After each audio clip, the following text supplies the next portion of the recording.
Well, kids, it's finally a game day for the Washington Capitals getting back on the ice. However, how are they back on the ice? We'll talk about the entire COVID issues around the league with a little bit of help here on Locked On Caps. Your Locked On Capitals, your daily podcast on the Washington Capitals. Part of the Locked On Podcast Network, your team every day.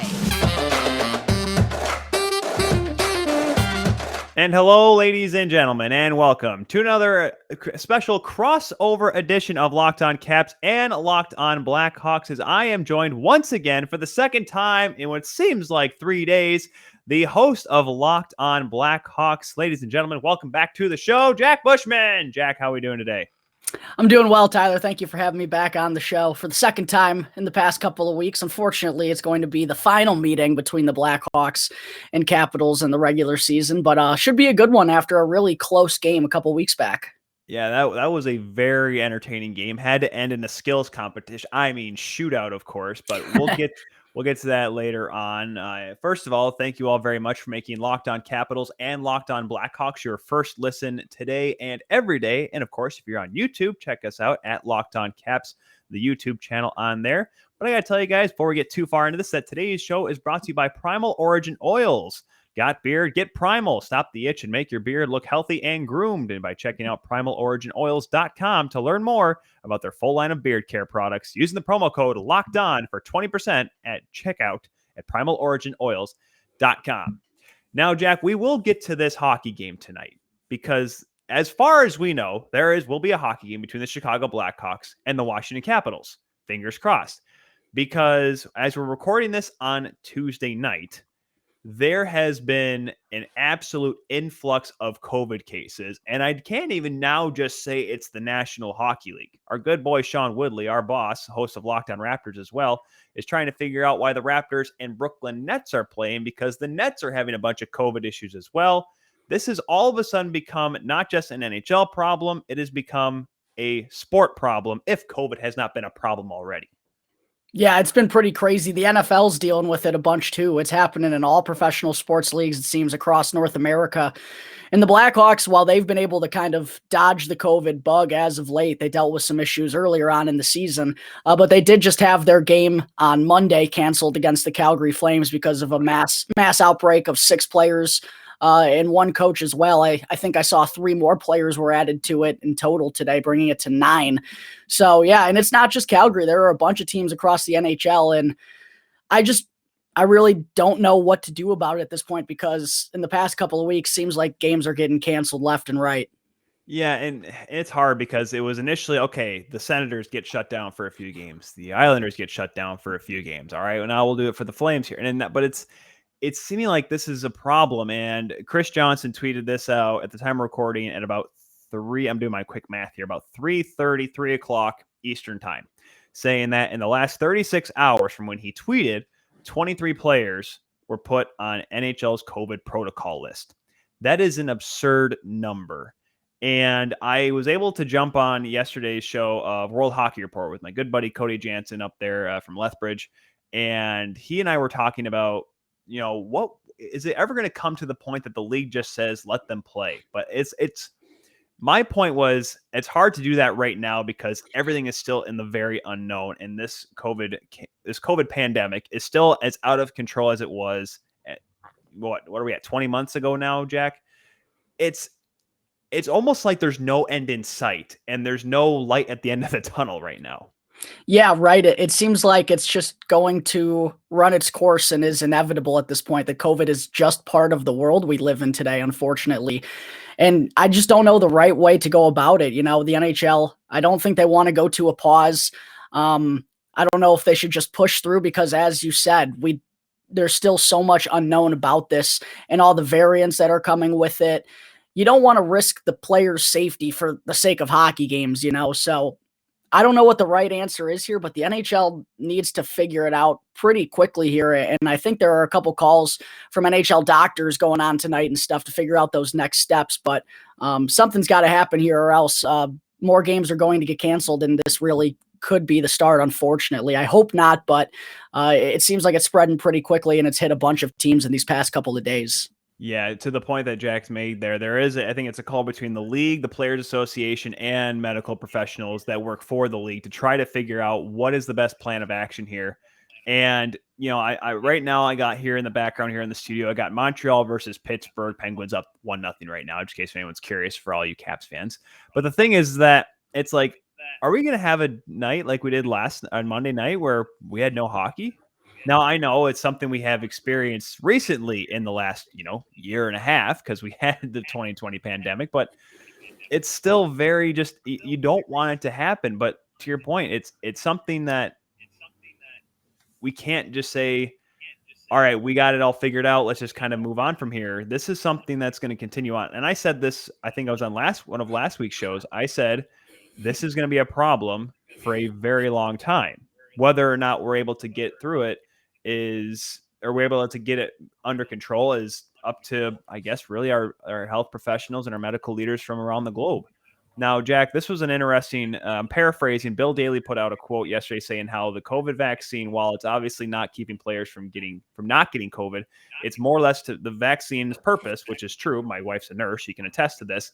It's to make sure that there's no terminal side effects to the virus, and it's almost like saying that, all right, everyone got vaccinated because we want them to get permanently ill, but now we're trying to figure out what to do. What do you think if you were Bill Daly right now? And Gary Bettman, what are you trying to say right now to try to, I guess maybe just kind of calm everything?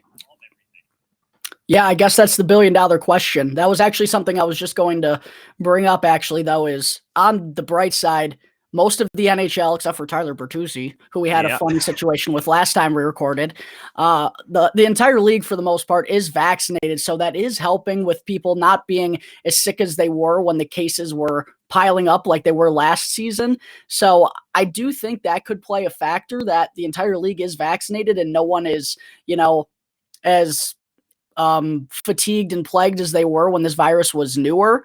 But at the same time, there's so many unknowns. I really don't know what to do. I'm in between a rock and a hard place on this one, because I do feel like with the league being vaccinated, it is okay to play, but you don't want to risk player safety's help for a game. And as terrible as it sounds, they don't have to go to the Olympics. I want the players to go to the Olympics really badly, but they're going to have to, 25 to 50 NHLers or so are going to have to quarantine for a month in China. It's going to be an issue, I believe. So I think this could just be the start of maybe realizing that just may not happen in February, unfortunately, unless they get this thing under control soon. But you asked me what I would do or what I would be saying. I really don't have an answer, unfortunately. I mean, it's just I feel like there's no right choice here because there's so many unknowns, Right.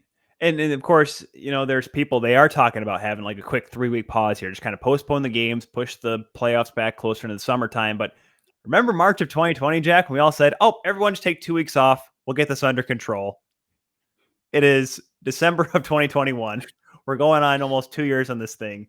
Like it's not going to be just snap the fingers and fix. This is going to be a long, grueling process. And you mentioned the Olympics, and I know, and I remember I even mentioned this on yesterday's show. I said, like, you know what, guys, this is going to be a problem for a long time. And you know what? I don't want to keep bringing it up, but we're going to keep bringing it up until we hear that decision next month on whether or not the players are going to go. Now, what we do know, Jack, and once again, this is probably the last part here before we actually get to the hockey game that is going to happen tonight between the Blackhawks and the Caps here on this crossover edition of Locked On Capitals and Locked On Blackhawks. But the fact of the matter is that the league has come out and pretty much said, we don't want to be the ones to make the decision. We did that in 2018. We don't want to be that guy again. We want to let the players make the decision. And for better or worse, I mean, it's almost like the league kind of putting the pressure on the players saying, hey, are you guys going to be the smart ones here? Right. Basically, the classic NHL move, right? Don't want to do anything themselves. Make someone else handle it. Basically, right. Everything I've gotten from the NHL, especially with the Chicago Blackhawks this year. It's tough, man. And putting it on the players, what are they going to want to do? And I feel like there's going to be guys having both sides, to push through, or especially the ones in Canada who are affected differently than the ones in the United States. There could potentially be looking at no fans in the building sometime here. Yeah, I don't know. It's really hard, and I want to be optimistic and say, you know what, it'll get evened out here. But I'm like, this is not like a slow linear incline. This was an exponential to the 35th power of how quickly these cases came out. So Yeah, obviously, and I sorry to interrupt, but I think you brought up a good point by saying how the league. I think they just I'm so in a tough spot here because the Olympics, obviously they make the game a huge national stage, right? Yeah. But do they want to pause? Like, do you think 3 weeks, like you personally, do you think taking off 3 weeks is going to solve this when we don't know the future? No. Exactly. That's why I think you bring up a good point. If you do 3 weeks, then it becomes 4 weeks and then 5 weeks because here's the thing. These players the COVID protocols are not the same as they were last year. Traveling, I mean, they're not telling players to stay at home, stay in their hotel rooms. They're allowing them to go out. I mean, my wife and I, who both of us got our booster shots recently, we're going out to have a nice dinner tomorrow night at a public place. And you know what? You're right. 12 months ago, that would have been ludicrous to ever think I'd be doing something like that. But here we are. And you know what? We kind of feel safe and comfortable doing that. Now, I don't know if it's tough because why we see all these COVID cases and how many players are asymptomatic. I couldn't tell you how many times we both probably had COVID. We didn't realize it. So it's really hard to say, just take a quick pause and everything will go back to normal. Cause it's like, yeah, no, that's exactly. And who knows what's going to happen in 2 months down the road with this, if there's more variants or what's going to be happening, because right when things looked like they were going back to normal, turns out to be the exact opposite. And here we are again, Tyler.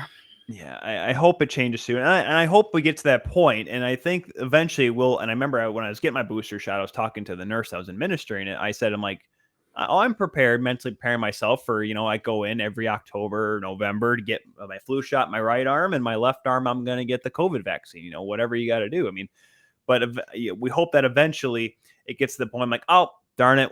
We have a couple guys out with the flu, one guy out with the COVID, but it's okay. We'll still play tonight. Or we have 3 or 4, they're able to play through it or something like that.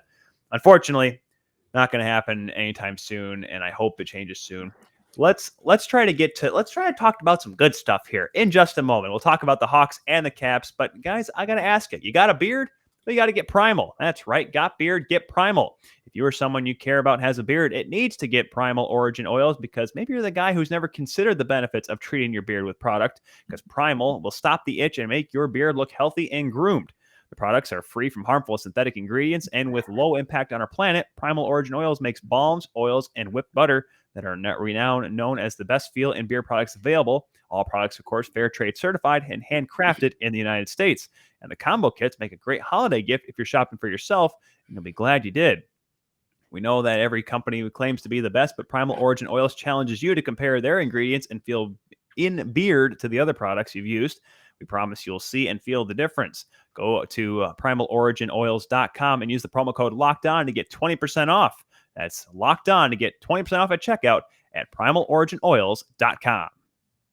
And I also need to talk to you all about Built Bar, which is the protein bar that tastes just like a candy bar.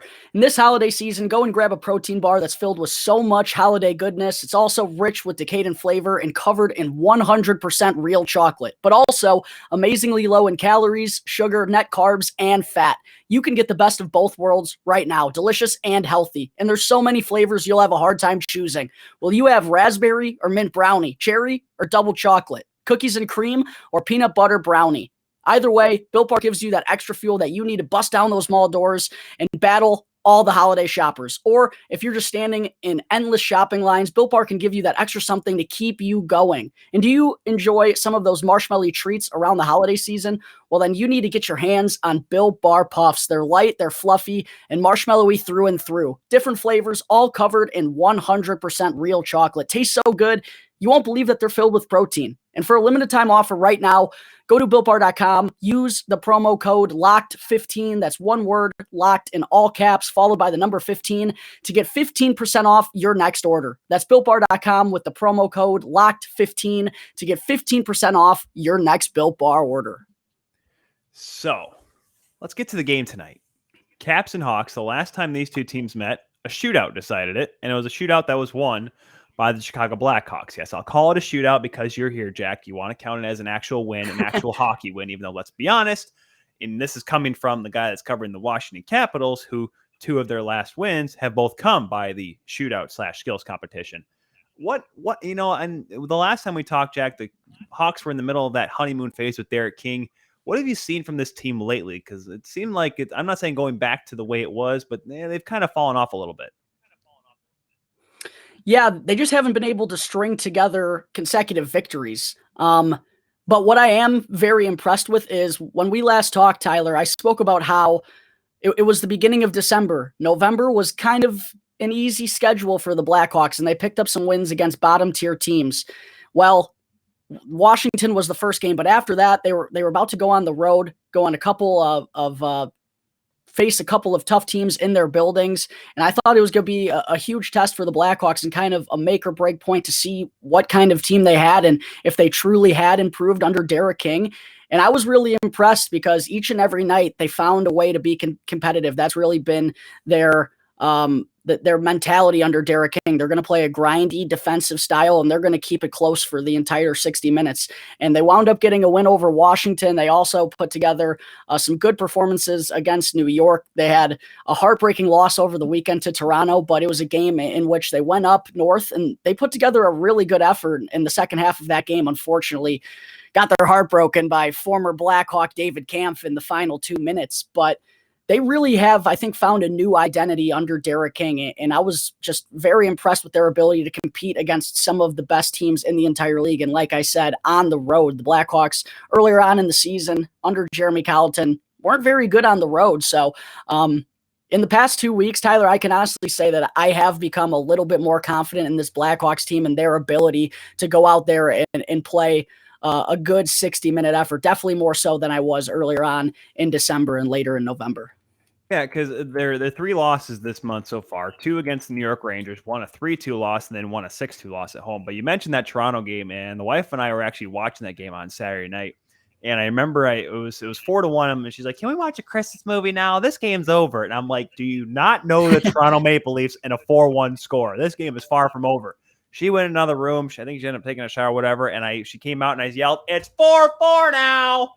And she's like, "You got to be kidding me." And I'm like, "Listen, Steve Dangle somewhere is probably losing his mind because he's just getting all of a sudden the massive twitch from PTSD or whatever." But like you said, though, the Hawks found a way to battle back. Unfortunately, just an awful stanchion bounce there at Scotiabank did it. But this is, like you mentioned, this team they're competitive again. And I myself had a little too high expectations for this team coming in. I thought this was going to be a playoff team. Things didn't quite go their way. By the way, I'd love to probably give you a little bit of good positive news. Jeremy Colleton's going to be the assistant coach for Team Canada at the Spengler Cup. Yeah, so I did see that today. Staying busy, staying in the game because, hey, you never know. He may have to be coaching Team Canada if the NHLers don't go. Hey, go Team Canada. But yeah, for sure. That should be interesting.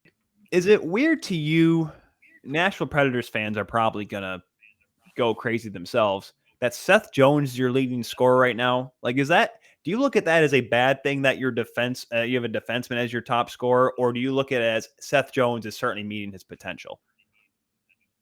I think it's a little bit of both. I think most people expect Patrick Kane to be leading the Blackhawks in scoring most of the time. He has been, I can't complain. He's still a point-per-game player, and that just kind of shows you how spoiled us Blackhawks fans have been with him over the past decade or so, that he's producing at a point per game, and we're like, hey, where's this Kaner guy? Why isn't he putting up big numbers?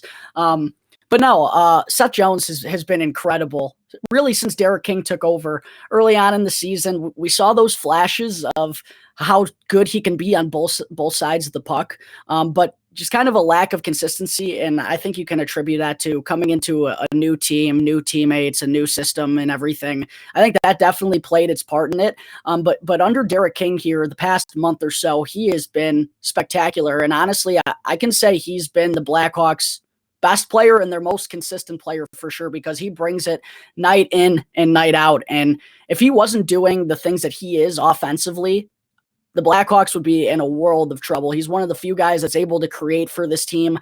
He has a really good ability of knowing exactly when to jump up into plays, jump up into the rush to give them an odd man advantage. And he's been really good at distributing at the point on their power play. I would like to see him get a little bit more aggressive with the puck on his stick and to shoot it to give them another weapon or so, but he's been fantastic overall. I mean, I really can't complain. He's playing huge minutes, 26, 27, 28 minutes a night, showing no sign of fatigue, and he's really driven the play on both ends for this Blackhawks team. So I probably would like to see, Patrick Kane pick it up a little bit more than he has so far. And I think Alex DeBrincat also has a next step to take in his playmaking abilities as well. He doesn't have very many assists on the season, despite finding the back of the net seemingly every other game. But I don't think you can knock Seth or the Blackhawks for him being their leading scorer, because I really do think this team would have a much worse record if they weren't fortunate to have him as their number one defenseman, and he's been really solid under Derek King. I know the contract is a lot, but he's doing everything that he can control. He doesn't control the dollar amount that gets, thrown on the table. If you get $9.5 million, you're going to sign it. So he's doing everything on his end to live up to those expectations and to live up to that dollar. And being the Blackhawks leading scorer, I think is more of a positive than it is a negative, Tyler. Yeah, and like I say, if you are a leading scorer in your hockey club as a defenseman, and you are, I don't want to say averaging a point a game, but pretty close to that mark, I'm pretty sure you should be making that kind of money as a defenseman. Seth Jones is.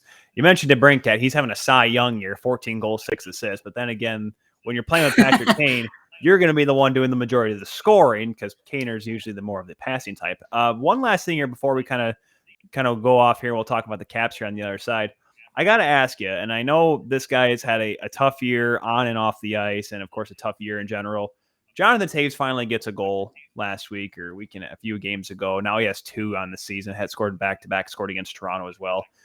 What is it to know what the captain had to go through to get back on the ice, to finally get back in the goal column? Yeah, I really felt for Johnny, because you could tell he was getting frustrated out there. He'd miss on good chances, and he'd go and slam his stick on the bench. He's asked about it by the media night in and night out. And obviously he's had to deal with a lot just to get back on the ice. So I really do feel bad for Johnny, but fortunately now he started to get it going these past couple of games. And I really think he could have just started to, get the wheel going a little bit, because obviously, no goals for 25 games, not great, but he did have his looks, and it's not like he was playing horrendous. The speed, I think, is the biggest thing that's noticeable. He's not able to create like he used to, but he's still finding himself in those situations, and he had shots hit off the post. He was getting robbed by netminders. It took a little bit longer than I think anyone expected, and definitely Toews himself, but I think he is heading in the right direction, and I'm happy for him for sure. But the Blackhawks really need him to, because aside from Alex DeBrincat and Patrick Kane and Brandon Hagel, no one can really score goals for this team. It's been a huge issue all season long. It was an issue when we talked 2 weeks back. It's still an issue today. They have gotten a little bit better. Hey, they wound up scoring 4 goals against a really solid defensive team in Toronto. That was only the 3rd time this season the Blackhawks have scored 4 goals in regulation through 27 games.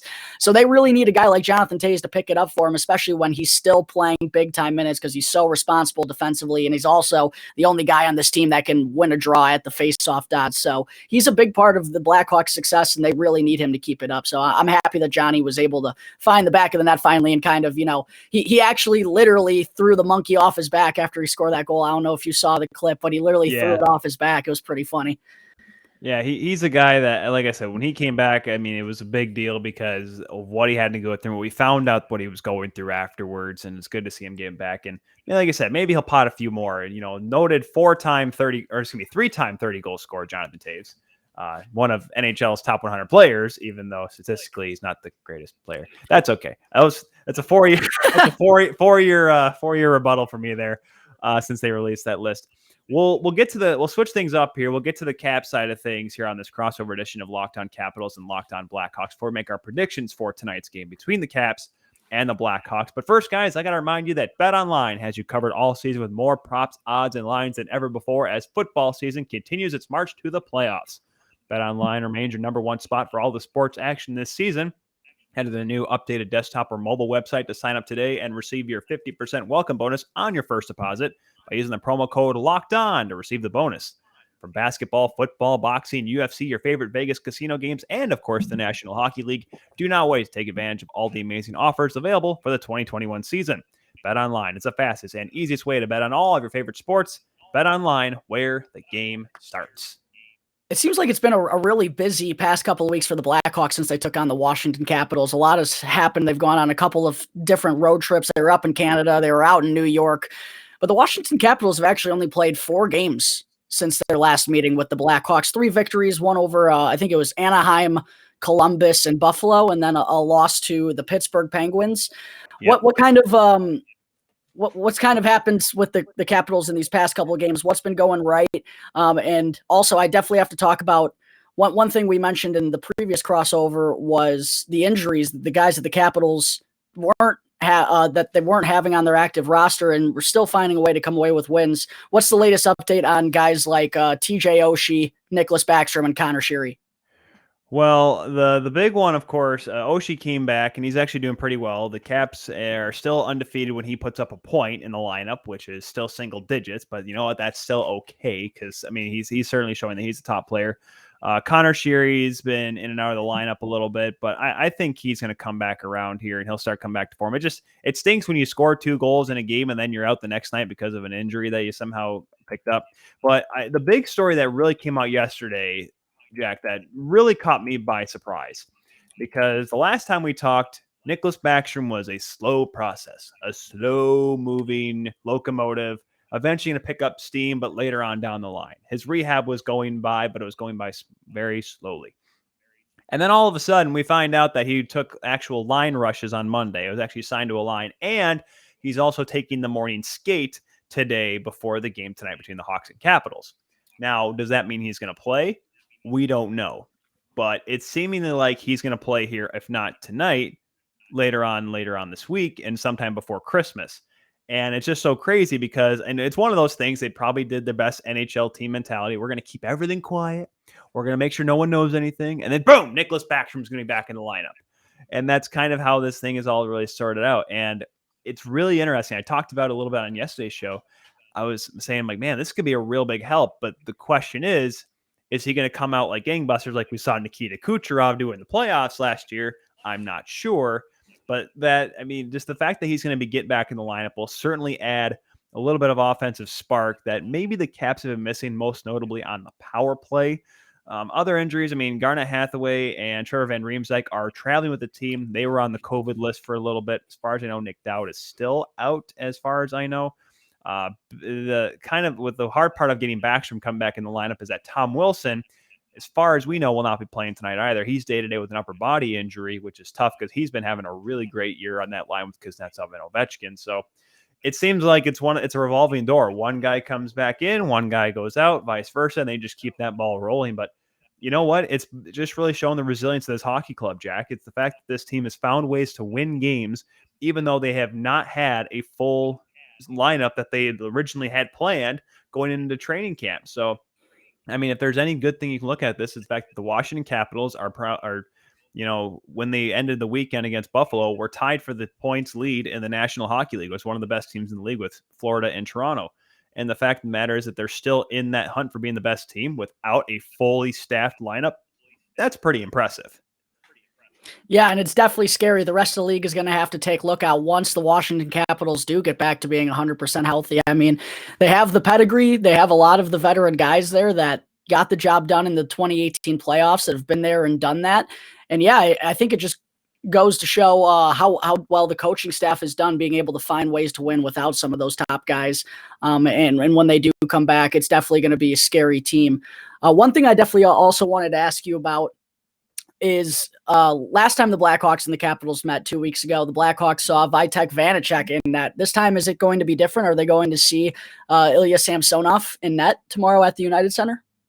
It's weird because Vanny played pretty well against the Buffalo Sabres. Didn't have as much work. Samsonov had a kind of a tough game against Pittsburgh, who has really started to pick up their play as of late, still leading the Montreal Canadiens here, as I see it on my monitor to my left. And so I think Samsonov is still the 1A, Vanacek, I think, is really trying to show that he still can be an everyday starter in the NHL, like he kind of established in the early goings this season. But at the same token, I wouldn't be surprised if we did see Vanacek go, because the Caps have the Winnipeg Jets coming up on Friday. Now, granted, yes, there is a day off and there's a day of travel as well. Now, granted, of course, the way that everything is so fluid these days, I may be just saying there's a game on Friday for poops and giggles, because I don't even there's a good chance that game may not even happen. Long story short, though, I wouldn't be shocked if Samsonov got the start and Vanacek got it for Friday. I mean, there's not many back-to-backs here coming up for the Caps. If I'm not mistaken, they don't have one until, holy cow, middle of January. And that's been the nice part about this break. If they've had 3 or 4 days off in between games, they played last week. They played Anaheim on Monday, Pittsburgh on Friday. John Walton and I were twiddling our thumbs trying to figure out what to do with ourselves for 3 days. So, I mean, these breaks really help the Caps kind of, get healthier, kind of rest up. And that allows guys like Samsonov to play more often.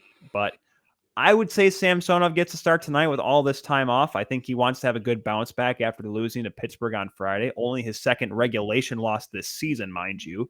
So, yeah, I see Samsonov going in. But once again, if Pierre Laviolette came out of morning skate and said, we're going with double V tonight, sure, that works. Yeah, I guess we're going to have to wait and see until they hit the ice later this morning, I should say, at the United Center. One final question I had for you, Tyler, is one thing I noticed when kind of just going over a preview of this game is the Washington Capitals, they rank 5th in the NHL currently in goals scored per game, but they're 25th on the power play. And the Blackhawks, they've been struggling a little bit on the PK. They gave up 2 costly goals early on in that first period against Toronto. That's really what wound up being the difference maker in that 5-4 heartbreaker. But what's kind of going on with Washington's power play? Obviously, everyone knows about the big OV1T over there at the left dot. But have they not been able to kind of find success because some key guys like Backstrom has been out, or Oshie's just kind of finding his way back in? What's kind of been going on with the man advantage in Washington? Yeah, Gil Martin and we talked about it on the Monday edition of Locked On NHL here on the Locked On Network. And I remember he asked me about that, like, what's the problem here? And I kind of compared it to what the Toronto Maple Leafs really experienced last year. Such a good team. Look at all these offensive weapons: Marner, Matthews, Nylander, Tavares, Morgan Riley running the power play, which, if you ask anyone in Toronto, was a stupid idea. But I still think Morgan Riley's a pretty good defenseman. I think he's worth $8 million. But that's just me. But the fact of the matter is that team had so much pressure to do well in the power play because of all those offensive weapons that it kind of crumbled under that pressure. And I do think, as you mentioned, without Backstrom in the lineup, I think that's been a real tough piece they've been missing. I'm not saying Kuznetsov's a bad playmaker and is not a guy that can be effective on the power play. It just hasn't worked out this year. Kuznetsov has been a pretty solid guy that either he's down low in the bumper position or he's on the second unit. And usually it's Backstrom and Ovechkin at the 2 corners on the power play. That's why having Backstrom coming back here may really help things. Unfortunately, Gil and I didn't talk 24 hours later, because that would have really been quite the story having Backstrom come back. So, you know what? Maybe him coming back will help out. I think it's going to be a slow process getting Backstrom really up to game speed, but on the power play, you're not really going at game speed. So that could certainly help out a guy like him. So I think they're due. They're going to find a way to come through eventually and turn it around. It's you talk about the OV1 timer. It just hasn't been open. I think that a lot of more teams are really respecting that. Johnny Carlson, I think, has more one-timer goals or power play goal. Actually, hold on. Let me make sure I say this right before someone podcasts me and screams at me. Power play goals here. Ovi has 4. Ovi has 4. John Carlson has 3. But to that point, I think Carlson has more one-timer goals on the power play than Ovechkin has. Ovechkin's had a lot more dirty goals this season, grind-out goals that he's had probably in a long time. And I can't say it's a bad thing because he's still the only Washington Capital with over 10 goals, and he has 20. It's still the most ridiculous. And the fact that Emily Kaplan put out the story that he drinks pop on the bench during a game is like, it's ridiculous. I don't know how he does it, Jack. When I heard that story, I used to drink pop before a game when I was a kid for caffeine purposes so I could stay focused. This guy's just drinking Coke or Pepsi, excuse me. It's at Capital One Arena where they only sell Pepsi products. But I just if I did, I would just get the burps the entire game, and I'd be coming down the wing and all of a sudden look to shoot and hiccup, and I put it 10 feet wide or something like that. But yet he's Ovechkin. He truly is something special. One of a kind. That's the only way I could put it. Even in my athletic career back in the day, I couldn't imagine, going out there and playing a baseball game and drinking like some Pepsi. Got to make sure I say Pepsi, not Coke. I really couldn't imagine that. So the fact that the guys out there, scoring a goal per game, lighting it up, unreal point producer, and the dude's drinking caffeine, something truly you can only marvel at. Well, could you imagine like his first? I don't know how dated this story is, but the fact of the matter is, like, imagine if he did this like his entire career. Like, he comes in the league in 2005. Glenn Hanlon was the coach at the time for the Caps. Could you imagine? All right, we got this new young prospect here. He's our number 1 overall pick. Pretty good score from Russia. His name's Alexander Ovechkin. Do you have a 24-pack of Coke underneath your stall there, Alex? Yes, I do. And then he goes out and scores 50 goals. Well, you can't say no to that. I was just about to say, he pots 50 or 60, you don't really got much to say about it. You're probably going to have him drinking more in intermission. Like, how many trainers probably heard that story, and how many of like strength coaches and physical wellness coaches heard that, and they all just went, "Are you kidding me? We're doing all this work, and the best goal scorer in the history of the sport is just drinking soda pop." Who needs protein and herb grass and all this stuff when you can just be hucking a Coke on the bench and he'll go out and score 2 goals in a game? Right. Go tell one of those youngins that Ovi's drinking Coke and they'll have a heart attack. They'll be like, what? You want to go crazy. Give McDavid a bottle of Mountain Dew right before a game or a monster and just see him go off. Heart problems later. Who cares? Let's get 260 points this season, kid. We're gonna break records now. We're in win now mode. We don't care about how you are going to be later on down the line. We're going to go old school NHL mentality. We don't care about your health after the game. We just need you to win now. 312 points. Draisaitl's got 290. Still no goaltending in Edmonton. Let's get to this game here, Jack, tonight. What do you think is going to happen? I think it's going to be another tight game for some reason. Washington has found ways to play tight games against lesser teams. I mean, Buffalo, I think, has been a real pesky team. Any team that's played them this year. So I say the 3-2 shootout win for the Caps is kind of, especially on the second half of back-to-back, kind of a tough one. But what do you think is going to happen between the Hawks and the Caps tonight? Yeah, I think we're looking at potentially another close game here. You just said the Capitals have kind of an act to find themselves in close games. Well, the Blackhawks have been doing that a lot recently as well. I think this one's going to be a little bit more low scoring than the last one was. I think the Blackhawks are going to try and play slow in the first period, kind of get their feet wet, see what they can do. They're going to be really safe defensively. And I think this one could be a 3-2, 4-2, maybe with an empty netter type game. I don't think this one's going to be the 4-3 shootout win. I could see this one being a little bit more low scoring, but last time I kind of threw the double jinx on the Blackhawks saying that they were going to lose 4-1. I'm a lot more confident in this team than I am now. So I'm actually going to go out on a limb here. And so interestingly enough, the Blackhawks, I think since the end of November, they flip-flop win, loss, win, loss, win, loss. They're due for a win this time. I'm going to go with the Blackhawks 3-2 over the Washington Capitals in overtime, not in a shootout, in overtime. Yeah, especially after the way that game against the Leafs went on Saturday, they're going to want to play a little bit tighter and not allow the Caps to get ahead early. Even though they showed resilience, you can't find yourself coming back from 4-1 all the time in the NHL. That's just not a thing. I'm going to stay low scoring too, and I always stick to 3-2, and everyone gets bored of it. But I'm like, hey, you know what? It's an easy bet in this league. I mean, with all the offensive talent we have, 3-2 is still a good bet. You know what? I'm going to go really dumb here. I'm going to say Flower gets the start. I don't see why he wouldn't. I'm going to say Samsonov gets the start. Both goaltenders play amazing. However, Chicago plays a tight game, and Washington gets like 34 shots to, we'll say 23 for Chicago. I'm trying to be nice here. But 2-1 Hawks win because of something stupid. And I'm going to go with the Brinkat again because you got to watch out for that black cat, the Brinkat. He's pesky, and he's had a knack for scoring the big game winners for the Blackhawks this season, especially in overtime. If this game does reach overtime, and Alex DeBrincat, game winner. Just overtime, Jack. We don't need any more stupid Patrick Kane slow. Just Yeah, we don't need It works that every stuff. time. I mean, you can't stop them in the shootout. When you got Jonathan Toews going 1 and Patrick Kane 2, the odds that you're going to stop both of them are not very good. And that's actually where the Blackhawks have picked up several of their 10 wins so far this season have been in overtime in the shootout, because we got those two guys. We got Marc-Andre Fleury stopping them. So it's kind of a recipe for success for the Blackhawks once they get the 3-on-3.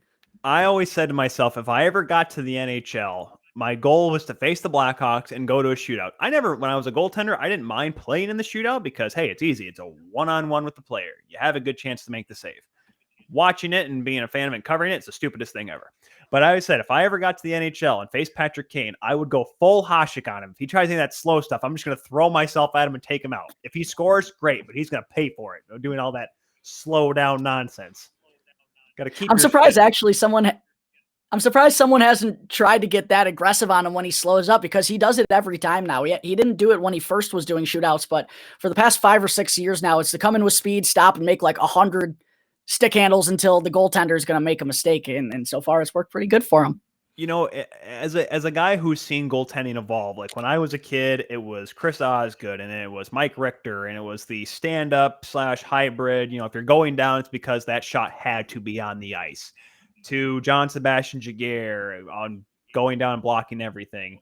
And now we've seen more of the athletic goaltenders. It seems like, even though we do see the crazy, amazing desperation saves from now and again, it seems like goaltenders actually want to like be a goaltender and make a save instead of, trying to do whatever it takes to make the save. They want to look fundamentally sound. They think that's an important thing. And that's why I think sometimes goaltending nowadays is kind of lost its luster a little bit, is because listen, I tried to be that way myself, because if you're fundamentally sound, you make the save. If you can make the game look easy, that obviously means you're a really good goaltender. Carey Price was always my idol because of that. However, like thinking like Hasek would, Dominic Hasek. By the way, if there's ever a podcast you want to check out, Jack, it's called When Goalies Were Weird. So I forgot who does it from The Score, but The Score produces the podcast, and they looked over all like goaltenders from the 1990s that were just crazy. The first 3 that I've seen so far, the list I listened to, Dominic Hasek, Patrick Waugh, and Ron Hextall. And listening to Hasek was hilarious because I loved him as a goaltender. And he was like, the stuff he would do off the ice was crazy. But the fact of the matter is, Hasek would have definitely have tried to chop Patrick Kane's ankles off if he ever faced him in a shootout like that. Yeah, definitely. Yeah. Oh man, the goaltender positions it's become so technical, and who can be the most fundamentally sound and who's the 6'6" guy that could go post to post and take up the entire net. It's not really the athletic acrobat anymore. It kind of stinks. But it's actually kind of funny. Patrick Kane, his first career shootout goal came against Dominic Hasek in the Detroit Red Wings. He probably didn't know that the kid was going to, turn out to be the way that he did and have all those fancy moves. So he didn't give him a chop at the ankles, which probably would have taught him a lesson at the early age, could have changed the outlook on Patty Kane's career. I think it's one of those things that comes with reputation, right? Like he would never done that as a rookie. I mean, he may have done that when he was in London in the OHL, because when he got drafted by the Blackhawks, he was certainly one of the best players in the Ontario League, and if not the entire CHL. So he could have done it then, but it's one of those things like as a rookie, if you did that, someone would jump off the bench and probably come after you because like, hey, you rookies can't do that. You got to, be a superstar first before you can do stuff like that. Especially in the olden days, pre-2010, I would say. I think that's kind of when the league shifted a little bit. But yeah, definitely that stuff wouldn't have fly. Definitely not the Trevor Zegras, Sonny Milano wouldn't have flown either. That Trevor Zegras would have gone face first into the boards if that happened in 2005. Are you talking about the thing that it's not good for the game? It's not good. It's a great play, but it's not good for the game. I'm sorry, I don't have the gray beard for this. I don't mean to have. I don't mean to have the dinosaur take. I'm not going to say it's bad for the game. I think that's absolute blasphemy. But I do believe 20 years ago, if that would have happened, Trevor Zegras may not have been smiling on the bench following the goal. Oh, well, yeah, 20 years ago, Trevor Zegras would have had someone else protecting him, though. He'd been like, hey, Trevor, don't do that again. But it would have been, gosh, the Ducks had some real tough guys back in the day because they had to. George Peros? Don't get me started on George Peros. If you want to do another great 3 hours. Great Department of Safety. Or as Alan Walsh calls it, the Department of Player Suspensions, even though sometimes I don't even know what the heck they're doing. Before we get ourselves in trouble and get kicked off by, I don't know if there's an NHL Mafia or whatever it is, but before we get blacklisted from all of NHL content forever, we're going to wrap this crossover edition of Locked On Capitals and Locked On Blackhawks up here. getting ready for tonight's game between the Hawks and Caps. So that'll be an 8 o'clock puck drop Eastern time, 7 o'clock local time there in Chicago at the United Center. It'll be a fun one. We both picked the Hawks to win because I'm a pessimist. And I always think that, you know what, if I pick the team I want to win, they will lose. And if I pick them to lose, well, I'm either right or I'm smart. We'll have to wait and see. Follow him, guys. Jack Bushman. No, he's over there. Jack Bushman at Jack Bushman #2. Follow Locked On Blackhawks at LO_Blackhawks. Right? It's LO_ with you guys. Yep. I can't stop for my point. No, yeah, but yeah, you guys are the LO_ Blackhawks, right, Jack? That is correct. That is correct. Sorry, I was trying to point and I couldn't figure out my camera, so I just stopped. Well, the problem is too, like, I'm like, and right over here, because on my screen you're this way, but on their screen you're this side, so it's like I don't know which way I'm pointing. Follow me, the Inside of the Insiders, Tyler Kuehl at TJKU29 on Twitter, Instagram, and you're gonna hate this, Jack, but I did in fact get a TikTok, and you know what? I've done some fun hockey videos with it. I'm going to be doing an NHL arena fun little tidbit one coming up here soon. And I also did one on the 2011 Winter Classic to make all Penguins fans very mad. So that was kind of fun. So yeah, TikTok can be used for something useful, folks, not just weird, trendy dancing thingies. I don't know. My wife told me I should get one, so I got it, and I don't know why. I haven't made the jump yet, but I wish the best for you. Yeah, I mean, hey, you know what? There's been a few people that like it. One person commented, I did a Tony Esposito and Kenny Dryden comparison one, just kind of like there's a stream of consciousness one. And the first comment was, I don't know why I watched the whole thing, but I ended up watching the whole thing and I still don't know why. And I'm like, I don't know why you did either. Thanks for watching. And welcome to TikTok. And welcome to TikTok, where people are like, why am I watching this? Because you love it. That is it, folks. Follow us because everyone does. Oh, that's why it is. At Locked On Caps, folks, when you follow us, be sure to check out Locked On Bets for your second listen of the day, where your boy Q and Lee Sterling give you expert analysis for all your gambling needs. For Jack, I'm Tyler, saying thank you once again for listening and watching this crossover edition of Locked On Capitals and Locked On Blackhawks on the Locked On Podcast Network.